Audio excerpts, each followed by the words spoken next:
Welcome, everyone, to your weekly Dose of Truth Tarot for November 22nd to the 28th, 2024. So, again, I've got a new deck. It's called the Abandoned Oracle Tarot.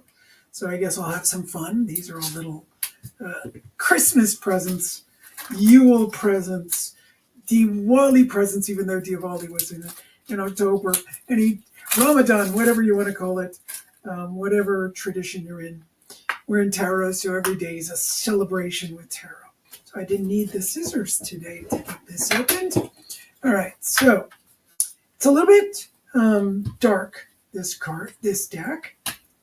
And it's a little bit difficult to open, but that's fine. Get it opened. And we're going to look at what's going on this week. So, I haven't heard from anyone about how your week was last week, but you could let me know how your week's doing. We can take a peek at these cards. These seem to be a little bit more like the deck last week, the Weird World Tarot. I'm not speaking properly today. All right, so, wow, they're eerie and strange. So, it's going to be a little bit different because we're not doing tarot. These are oracle cards. They're really plastified nicely. So that means I can't bend them, but to be able to bend a little bit, they're going to have less of a frayed edge as we go along. Some of the tarot cards and oracle cards, they're, depends on where they're made. They're not plastified properly, meaning they would have a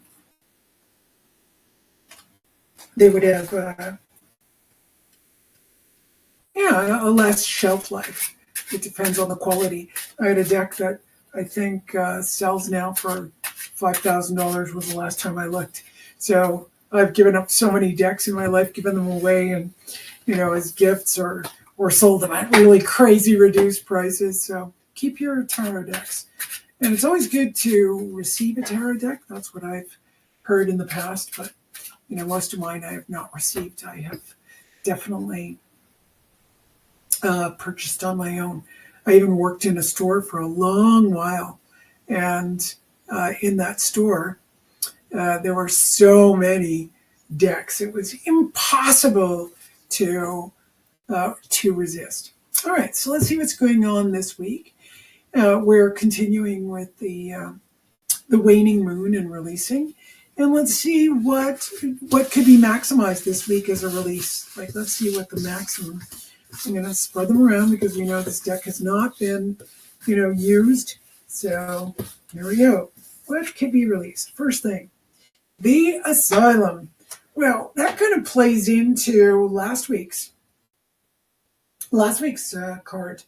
One of the things that, sure, we could have the body that does something, and let's say there's a lot of evidence now that Alzheimer's is a sugar-based disease. It's a diabetic-based disease.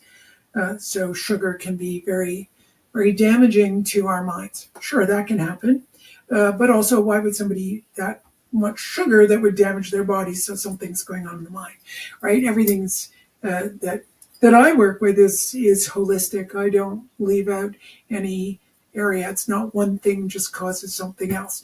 And, in the spiritual world, I've often read about causation. There's karma, but yet nothing really causes something else. There's a happening. So when you look at tarot, we look at the vertical and the horizontal. In the horizontal, our minds go, this caused this and that caused that.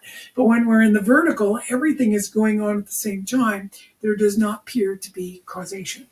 So that being said, the asylum could be, oh, my body's driving me crazy, my mind's driving me crazy.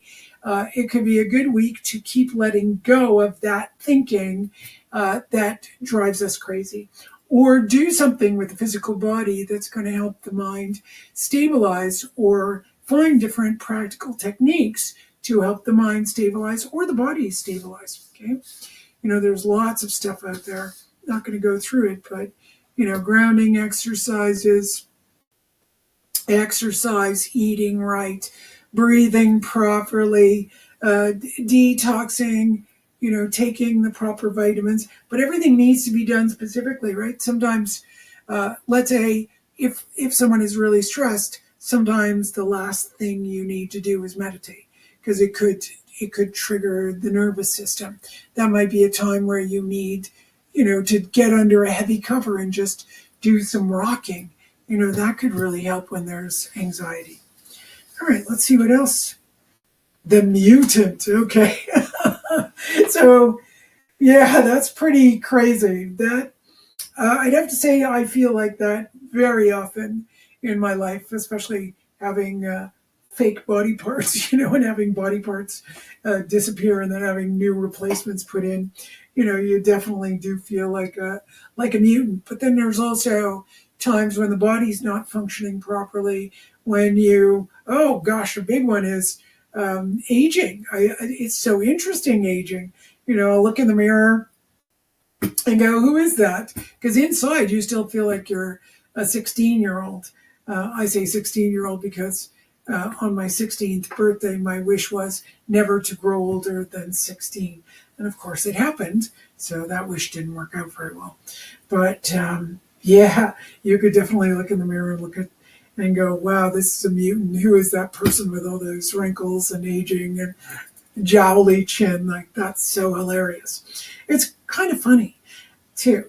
But when it's difficult, when you're having a hard time, this would be a time to ask divinity, ask the universe to help you release whatever's going on. Yeah. And maybe do a little checklist inside you. Are you grateful for what you do have? Even if it's the teeniest little amount, we can make gratitude into something very big, which also is super healing. And also, have you forgiven yourself? And oh, look at that ink. So this is talking about tattoos. Um, there's a lot of controversy and for the physical body.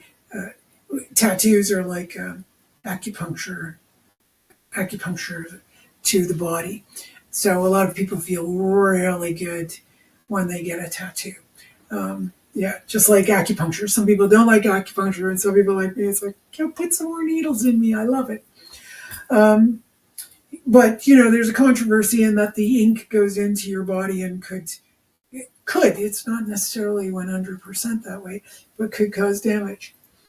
So one of the things I love to do is draw on myself like we did when we were kids. So when I need some love, make a big heart, just use some non-toxic markers, or use, an eyeliner, or a makeup, any kind of makeup stick, lipstick stick, and draw things on yourself to help you release those aspects of you that feel like they're a mutant, right?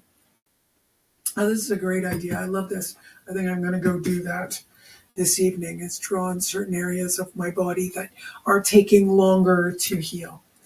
All right, so that's great. And also, gratitude is huge when the mind is going overboard, when we're finding nothing to feel grateful for, when everything feels really bad. It's the worst moment where we go into self-pity. So please just think about what you are grateful for.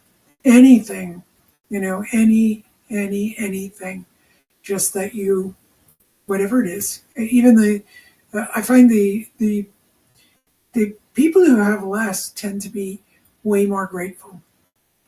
Way more grateful. The more people have, the less grateful. It's always, oh, but I don't have this and I don't have that. Uh, so think about it. Just think about how much you actually have, and whatever it is. All right. Thank you all, and have a great week. See you next week.